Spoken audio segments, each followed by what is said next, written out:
سالانہ بولو کتنا چلا،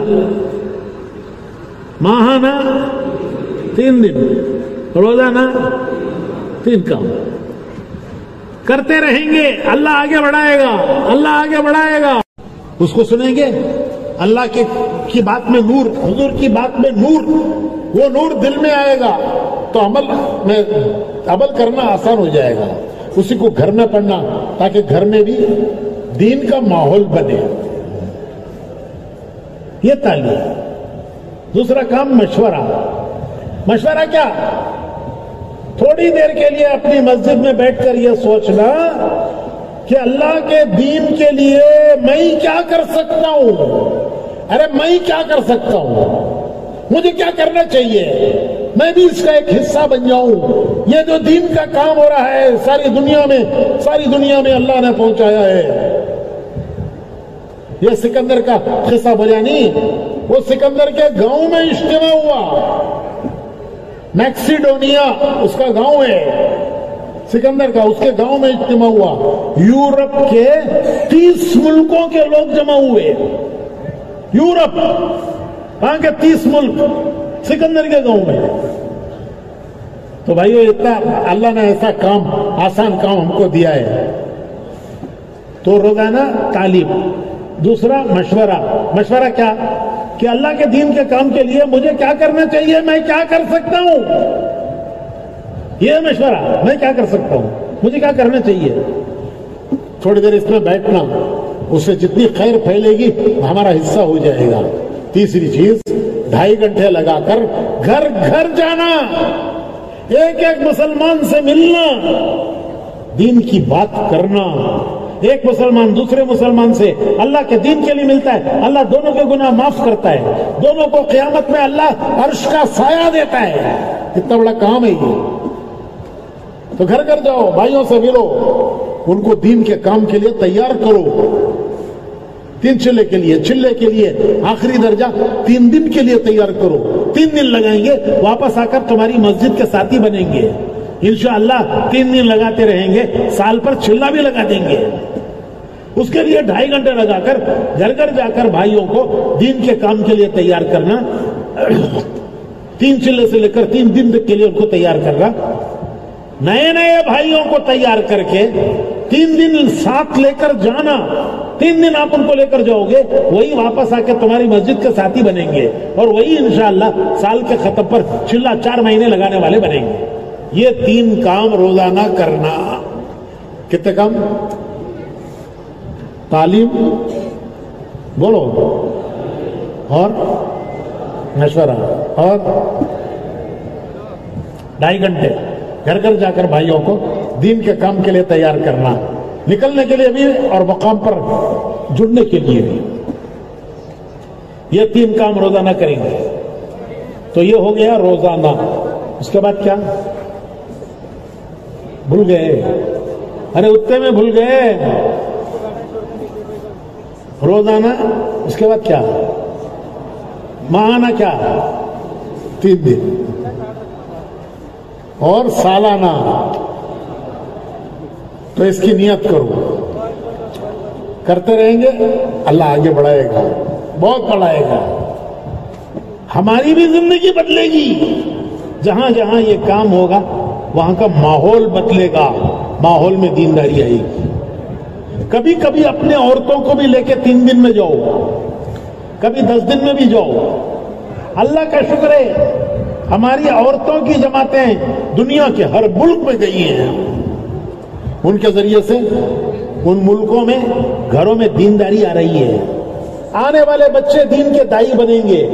ورنہ میرے بھائیو ہماری اولادوں کا دین خطرے میں پڑے گا. اگر گھر میں دین نہیں آیا تو آنے والی نسلوں کا دین خطرے میں ہوگا.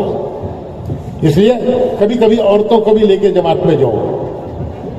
اور اپنے چھوٹے بچوں کے لیے تبلیغ میں تو نہیں لے جاتے بچوں کو، ان کے لیے مکتب کا انتظام کرو. مسجدوں میں اسکول جائے بچہ، میں منع نہیں کرتا، لیکن 1 گھنٹہ صبح میں یا شام میں مسجد میں قرآن سیکھے، دین سیکھے. اس کا اثر اس کی زندگی پر پڑے گا. ورنہ بھائیوں یہ بچے ہمارا دامن پکڑیں گے کہ اللہ انہوں نے ہماری دنیا کی فکر کی, ہمارے دین کی فکر نہیں کی. اس کے لیے بھائیوں تمام مسجدوں میں مکتب کا انتظام کرو, محلے کے بچوں کو وہاں لاؤ, ان کو قرآن سکھاؤ, دین سکھاؤ. اسکول سے پہلے یا بعد اس کا انتظام کرو. اسے دینی ماحول بنے گا. اس سب کو وجود میں لانے کے لیے ایک بار ہمت کر کے 4 مہینے لگاؤ, ملکوں میں جاؤ, پیدل جماعتوں میں جاؤ. اللہ قبول کرے, اللہ آسان کرے. ہزاروں دے رہے ہیں, اللہ ہمیں بھی اس کے لیے قبول فرما لے. کیوں بھائی سب نیت کرتے 4 مہینے کی؟ ایک بار 4 مہینے لگائیں گے. کون کون لگائیں گے؟ ذرا کھڑے ہو جاؤ, کھڑے ہو جاؤ, کھڑے ہو جاؤ. جلد سے جلد انشاءاللہ 4 مہینے لگائیں گے. کھڑے ہو جاؤ, کھڑے ہو جاؤ. ارے اللہ کو کتنا پیار آئے گا, کتنا اللہ کو پیار آئے گا کہ میرے بندے میرے دین کے کام کے لیے اپنی جان مال لے کر چلنے شوق سے کھڑے ہو گئے. اللہ کتنا خوش ہوگا کہ میرے بندے میرے کام کے لیے اپنی جان مال لے کر کھڑے ہو گئے. کتنا اللہ کو پیار آئے گا. اللہ سب کو قبول فرمائے, سب کو قبول فرمائے, سب کی جان مال آسان فرمائے, نکلنا آسان فرمائے. سب کھڑے ہو گئے ماشاءاللہ, سب کے سب. ارے ایک بار کھڑے ہو جاؤ, ایک بار کھڑے ہو جاؤ. بندہ نیت کرتا ہے, اللہ پورا کرتا ہے. بندہ ارادہ کرتا ہے, اللہ مدد کرتا ہے. ہم ارادہ نہ کریں تو اللہ کو کیا ضرورت ہے؟ ہاں ہم ارادہ کریں پھر اللہ کی مدد کا وعدہ ہے. اللہ قبول فرمائے. اچھا یہ بتاؤ, اتنے بڑے مجمع کے نام کیسا لکھنا؟ اتنے بڑے مجمع کے نام کیسا لکھنا بھائی؟ میں ایک آسان راستہ بتاتا ہوں. اپنی ولم يولد ولم يكن له كفوا احد. يا حنان يا منان يا بديع السماوات والارض يا ذا الجلال والاكرام يا ذا الجود والكرم يا ذا المن والعطاء والاحسان. اللهم احسن عاقبتنا في الامور كلها واجرنا من خزي الدنيا وعذاب الاخره. توفنا مسلمين والحقنا بالصالحين. توفنا مسلمين والحقنا بالصالحين.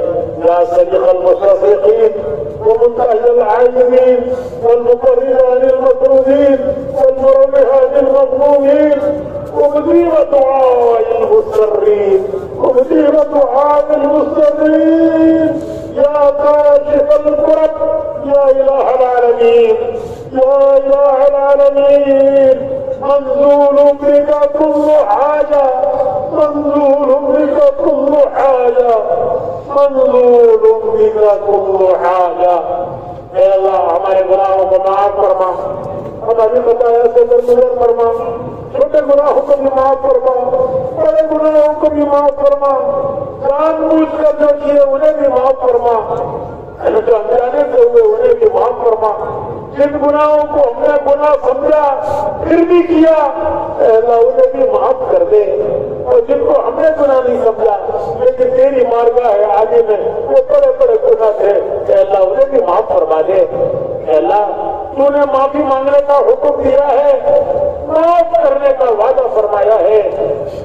میرے حکم پر تجھ سے معافی مانگتے ہیں, تیرے وعدے کا یقین کرتے. تو بڑا معاف کرنے والا ہے, تو بڑا معاف کرنے والا ہے. تیرے کمزور بندے ہیں, تیرے کمزور بندے ہیں, تیرے کمزور بندے ہیں, تیرے ضعیف بندے ہیں, تیرے عاجز بندے ہیں, تیرے لاپرواہ بندے ہیں. کبھی نفس نے بہکایا، کبھی شیطان نے بہکایا، کبھی ماحول کے بہاؤ میں ہم آ گئے۔ اے اللہ ہم نے تیرے حکم چھوڑے ہیں، تیرے نبی کے طریقے چھوڑے ہیں، سر کا پیر قصوروار ہیں، ہمارا بال بال قطع کر ہے، روح مجرم ہے، تیری بارگاہ میں آئے ہیں، اپنے گناہوں کا اقرار کرتے ہیں، اپنے گناہوں کا اقرار کرتے ہیں، اس سے معافی کی بھیک مانگتے ہیں۔ ہمیں معاف کر دے، ہمارے گھرانوں کو معاف کر دے، ہماری نسلوں کو معاف کر دے، پوری امت کو معاف کر دے، پوری امت کو معاف کر دے۔ تیرے پیارے نبی کی امت پوری دنیا میں پریشان ہے، اے اللہ ان پریشانیوں سے اس امت کو نکال لے، اپنی رحمت کی چادر ڈال دے، اپنی غضب کی چادر اٹھا لے، اپنی رحمت کی چادر ڈال دے۔ اے اللہ پریشان حالوں کی پریشانیاں دور فرما دے، پریشان حالوں کی پریشانیاں دور فرما دے۔ اے اللہ مقروضین کے قرضوں کی ادائیگی کی غیب سے صورتیں پیدا فرما دے، جو ناحق مقدمات میں اے اللہ پھنسے ہوئے ہیں ان کی خلاصی کی غیب سے صورتیں پیدا فرما دے۔ اے اللہ ہماری حاجتوں کو، ہماری ضرورتوں کو تو ہم سے زیادہ جانتا ہے، ہماری حاجتوں کو، ہماری ضرورتوں کو تو ہم سے زیادہ جانتا ہے۔ تو نے ہی حاجتیں پیدا کی ہیں، تو ہی پورا کرنے والا رب ہے۔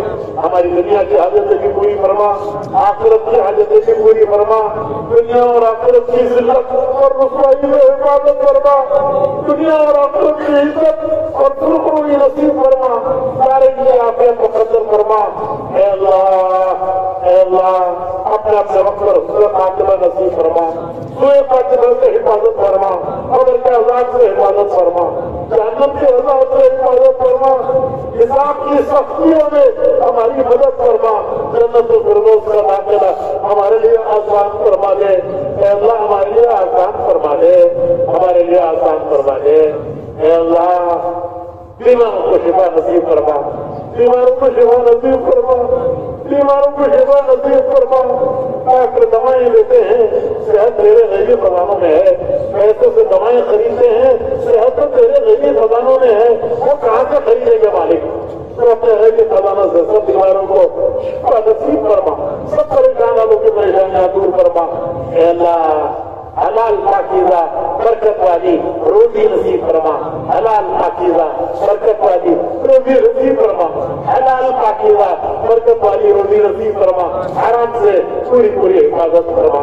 اے اللہ ہمارے اجتماع کو قبول فرما، اے اللہ اس کا انتظام کرنے والوں کو قبول فرما، اس کا خدمت کرنے والوں کو قبول فرما۔